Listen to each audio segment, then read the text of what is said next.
ആലപ്പുഴ കരുവാറ്റയിൽ 67 വയസ്സുകാരനായ ശിവൻകുട്ടിയെ ക്രൂരമായി കൊലപ്പെടുത്തിയ കേസിൽ നാടിനെ നടുക്കുന്ന വിവരങ്ങളാണ് പുറത്തുവരുന്നത്. കൊല്ലപ്പെട്ട ശിവൻകുട്ടിയുടെ അടുത്ത ബന്ധുവായ 13-കാരിയും ആൺ സുഹൃത്തായ കൗമാരക്കാരനുമാണ് കൊലപാതകത്തിന് പിന്നിലെന്ന് നേരത്തെ പോലീസ് കണ്ടെത്തിയിരുന്നു. കൃത്യം നടത്താൻ സിനിമകളിൽ നിന്നടക്കം പ്രചോദനം ഉൾക്കൊണ്ട കുട്ടികൾ മാസം മുൻപേ കൊലപാതകം ആസൂത്രണം ചെയ്തിരുന്നതായാണ് അന്വേഷണ സംഘം വ്യക്തമാക്കുന്നത്. മൃതദേഹത്തെ വിവസ്ത്രനാക്കി കൈകാലുകൾ ബന്ധിച്ച് വീടിനുള്ളിൽ മുളകുപൊടി വിതറിയ നിലയിലാണ് കണ്ടെത്തിയത്. വീട്ടിൽ നിന്ന് 6 പവൻ സ്വർണവും കവർന്നു.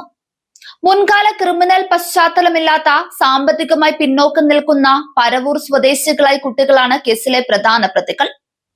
ഐഫോൺ വാങ്ങാനും ബൈക്കിനായി പണം കണ്ടെത്താനും വീട്ടിലെ മോഷണ ശ്രമം കണ്ടുപിടിച്ചതിലുള്ള വൈരാഗ്യവുമാണ് കൊലപാതകത്തിലേക്ക് നയിച്ചതെന്നാണ് കണ്ടെത്തൽ.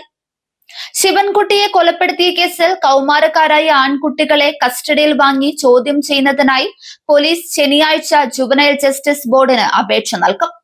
ഗൂഢാലോചനയിൽ പ്രധാന പങ്ക് വഹിച്ച പെൺകുട്ടിയെ നിലവിൽ ശിശുക്ഷേമ സമിതിയുടെ സംരക്ഷണ കേന്ദ്രത്തിലേക്ക് മാറ്റിയിട്ടുണ്ട്.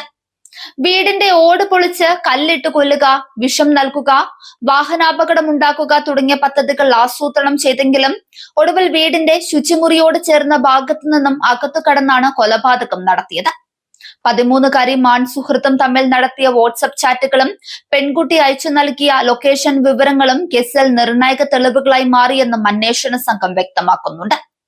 കൊലപാതകത്തിന് ശേഷം പ്രതികൾ ഹരിപ്പാട് തട്ടുകടയിലെത്തി ഭക്ഷണം കഴിച്ചതായും കണ്ടെത്തി.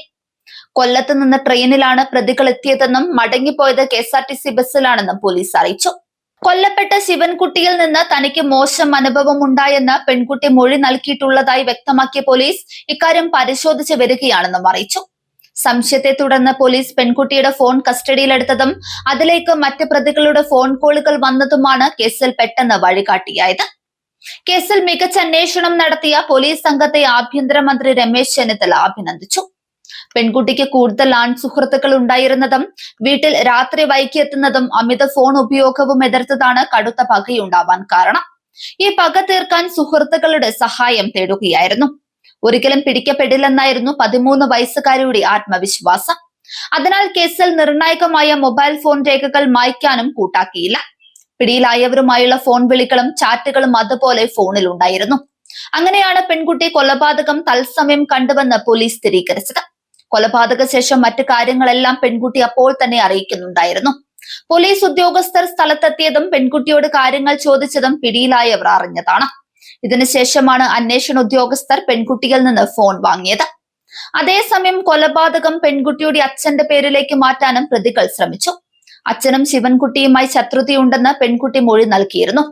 പെൺകുട്ടിയുടെ വയറ്റിൽ മുഴയുണ്ടായിരുന്നുവെന്നും അത് ചികിത്സിക്കാൻ പണം നൽകാനാണ് ഹരിപ്പാട് എത്തിയതെന്നും പ്രതികൾ മൊഴി നൽകി. ശാസ്ത്രീയ തെളിവുകൾ നിരത്തിയാണ് പോലീസ് കുട്ടിയുടെ വാദം പൊളിച്ചത്. കൊലപാതകം നടക്കുമ്പോൾ പെൺകുട്ടി എവിടെയായിരുന്നു എന്നത് ദുരൂഹമായി തുടരുകയാണ്. എന്നാൽ പെൺകുട്ടി കരുവാറ്റയിൽ നിന്ന് പോയിട്ടില്ല എന്നതും പോലീസ് കണ്ടെത്തി.